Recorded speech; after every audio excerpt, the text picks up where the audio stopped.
16-ാം നൂറ്റാണ്ടിൽ ഇംഗ്ലണ്ടിൽ ജീവിച്ചിരുന്ന വിശ്വപ്രശസ്തനായ രാജ്യതന്ത്രജ്ഞനും നിയമജ്ഞനുമാണ് sir Thomas More. Lord chancellor പദവി വഹിച്ചിരുന്ന അദ്ദേഹം ഉട്ടോപ്യ എന്ന ഗ്രന്ഥത്തിന്റെ കർത്താവെന്ന നിലയിലും അറിയപ്പെടുന്നു. ഹെൻറി എട്ടാമന്റെ സഭാവിരുദ്ധ പ്രവർത്തനങ്ങൾക്കെതിരെ പ്രതികരിച്ചതിന്റെ പേരിൽ രക്തസാക്ഷിത്വം വരിച്ച തോമസ് മൂറിനെ ആഗോള കത്തോലിക്ക സഭ വിശുദ്ധനായി വണങ്ങുന്നു. ലണ്ടനിൽ 1477 തോമസ് മൂറിന്റെ ജനനം. കാൻറ്റർബറി ആർച്ച് ബിഷപ്പായിരുന്ന കർഡിനൽ ജോൺ മോർട്ടന്റെ സംരക്ഷണത്തിൽ വിദ്യാഭ്യാസം നടത്തി. 14-ാം വയസ്സിൽ ഓക്സ്ഫോർഡിലെ വിദ്യാർത്ഥിയായി. 22-ാമത്തെ വയസ്സിൽ നിയമബിരുദം നേടി. 26-ാം വയസ്സിൽ നിയമസഭാ അംഗമായി. 27-ാം വയസ്സിൽ 17-കാരിയായ ജെയിൻ കോൾട്ട് എന്ന യുവതിയെ വിവാഹം ചെയ്തു. മാർഗരറ്റ് സിലി, എലിസബത്ത്, ജോൺ എന്നിവരാണ് മക്കൾ.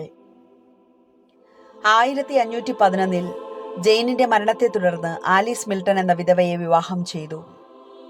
ലണ്ടൻ നഗരത്തിനടുത്തുള്ള ബക്കിൾസ്ബറിയിൽ നിന്നും തേംസ് നദീതീരത്തിലുള്ള ചെൽസിയിൽ താമസമാക്കിയ മൂർ ലണ്ടൻ നഗരത്തിന്റെ ഉപാധ്യക്ഷൻ, നിയമ അധ്യാപകൻ എന്നീ നിലകളിൽ തിളങ്ങിയ വ്യക്തിത്വമായിരുന്നു. 37-ാം വയസ്സിൽ രാജ്യതന്ത്രജ്ഞനും സ്ഥാനപതിയുമായ മൂർ 43-ാമത്തെ വയസ്സിൽ ഇംഗ്ലണ്ടിന്റെ ധനകാര്യാലയത്തിൽ ഉപാധ്യക്ഷൻ, ജനസഭയുടെ സ്പീക്കർ, ഓക്സ്ഫോർഡ് കേംബ്രിഡ്ജ് സർവകലാശാലയുടെ രക്ഷാധികാരി എന്നീ ഉന്നത പദവികളിൽ നിയമിതനായി. 1529 51-ാം വയസ്സിൽ ഇംഗ്ലണ്ടിലെ സമുന്നത പദവിയായ ലോർഡ് ചാൻസലർ സ്ഥാനത്തേക്ക് ഉയർത്തപ്പെട്ടു. പ്രഗത്ഭനായ നിയമപണ്ഡിതനും എഴുത്തുകാരനും ഹ്യൂമനിസ്റ്റും പ്രസംഗകനുമായ മൂറിന് ആംഗല സാഹിത്യത്തിലും ലത്തീനിലും ഗ്രീക്കിലും അവഗാഹമായ അറിവ് ഉണ്ടായിരുന്നു. യൂറോപ്പിലെ പ്രഗത്ഭരായ പണ്ഡിതരുമായി അടുത്ത് പരിചയമുണ്ടായിരുന്ന അദ്ദേഹം ലോക പ്രശസ്തിയാർജിച്ച ഡച്ചുകാരനായ ഇറാസ്മുസിന്റെ സുഹൃത്താണ്. ഹോൾബയിൽ ഏറെനാൾ അദ്ദേഹത്തിന്റെ ആതിഥ്യം സ്വീകരിച്ചിട്ടുണ്ട്.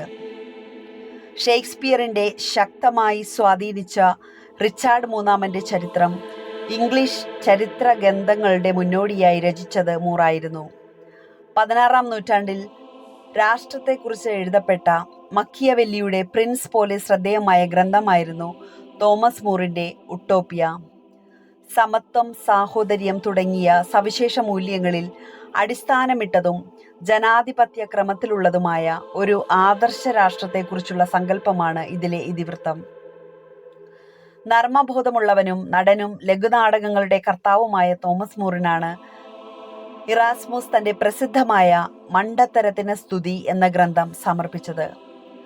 മാർപ്പാപ്പയെ ലംഘിച്ച് പ്രവർത്തിക്കുകയും ഇംഗ്ലണ്ടിലെ സഭയുടെ മേധാവിയായി സ്വയം പ്രഖ്യാപിക്കുകയും ചെയ്ത ഹെൻറി എട്ടാമനെതിരെ ശബ്ദമുയർത്തി. ഇതേ തുടർന്ന് 1535 ജൂലൈ 6 രക്തസാക്ഷിത്വം വഹിച്ചു. മനഃസാക്ഷിക്കൊത്തവിധം ജീവിക്കുകയും സഭാവിരുദ്ധ പ്രവർത്തനങ്ങളെ എതിർത്ത് രക്തസാക്ഷിത്വം വഹിച്ചതിന്റെ പേരിലും 1935 മെയ്യിൽ പിയൂസ് 11-ാമൻ മാർപ്പാപ്പ തോമസ് മൂറിനെ വിശുദ്ധനായി പ്രഖ്യാപിച്ചു. AD 2000 ജോൺ പോൾ രണ്ടാമൻ പാപ്പ വിശുദ്ധ തോമസ് മൂറിനെ രാഷ്ട്രീയ നേതാക്കന്മാരുടെ മധ്യസ്ഥനായി നിർദ്ദേശിച്ചു. വിശുദ്ധ തോമസ് മൂറിനെ കേരളത്തിലെ കത്തോലിക്ക യുവജന പ്രസ്ഥാനമായ KCYM-ന്റെ സ്വർഗീയ മധ്യസ്ഥനായി വണങ്ങുന്നു. പ്രാർത്ഥന. സ്വർഗീയ അംഗീകാരമാണ് ലൗകിക അംഗീകാരത്തെക്കാൾ ശ്രേഷ്ഠമെന്ന് വിശ്വസിച്ച് സ്ഥാനമാനങ്ങളും ഉദ്യോഗവും രാജിവെച്ച് താൻ വിശ്വസിച്ച സത്യത്തിനനുകൂലമായ നിലപാടെടുത്ത വിശുദ്ധ തോമസ് മൂറെ സ്വർഗീയ സൗഭാഗ്യത്തെ ലക്ഷ്യമാക്കി ജീവിക്കുവാനുള്ള കൃപാവരത്തിനായി പ്രാർത്ഥിക്കണമേ.